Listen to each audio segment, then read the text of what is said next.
Welcome back. I'm Tyler, you're watching Scarfing Scarves, and welcome to the first installment of Last Week Lolita News. At the top of the segment, Angelic Pretty continued their campaign against boobs last week with the announcement of 3 new high-waist special sets. The large-chested outcry has been fierce on social media, and while the brand themselves couldn't be reached for comment, the general consensus is hoping they get their bust desserts. Confused as to all the commotion, the Itty Bitty Titty Committee suggests they try Bodyline. Mr. Yan is currently making room for them on his couch. Speaking of things that make no sense, a local woman purportedly concerned with her fellow Lolita's retinal abilities set out on a mission to determine if her community was capable of distinguishing between red and brown. A Bodyline dress was held up for comment, and it was soon found that indeed most Lolitas weren't entirely freaking colorblind. The community came back with a surmounting, "Yes, it is brown," and when reached for comment, CGL was said to have thrown their computers through the window. There were multiple casualties. Baby the Stars Shine Bright was in the news last week for reasons outside of their legendary band hammer when they sent emissaries of peace all the way down to Austin, Texas. The bid was said to be an attempt to rouse support in a state almost entirely swallowed by their great rival.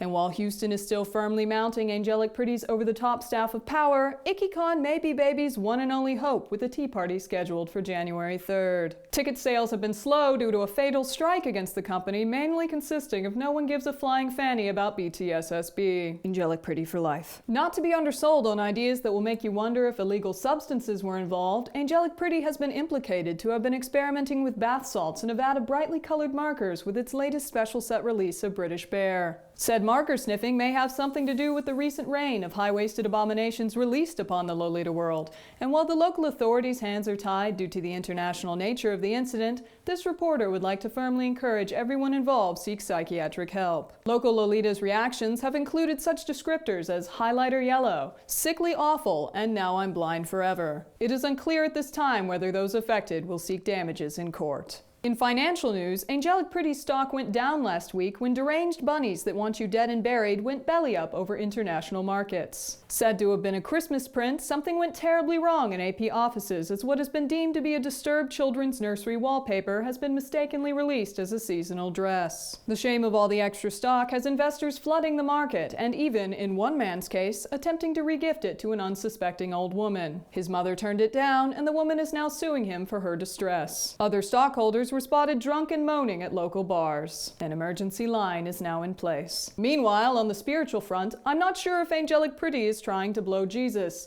but the recent influx of cross-bestowed dresses has this non-religious reporter a tad on the side of entirely unimpressed. God has been unavailable to comment on his son's new relationship with the Japanese brand, but rumors have flown that they plan to name their baby Creamy Sparkle Delight. Evangelical mags are split on the issue of what the holy infant should wear, and most parties are considering anything from light pink to light pink. Pink was also suggested. That's all the time we have for tonight. Thank you for watching Last Week Lolita News, and be sure to keep an eye out for our next program where we'll tackle the tough questions like, what's a petticoat? Do you wear bloomers or do you live dangerously? And should I or should I not dress my boyfriend like an easily accosted schoolboy? More on whether or not that will affect his masculinity later on Last Week Lolita News. This has been Tyler, you've been watching Scarfing Scarves, and I'll catch you next time.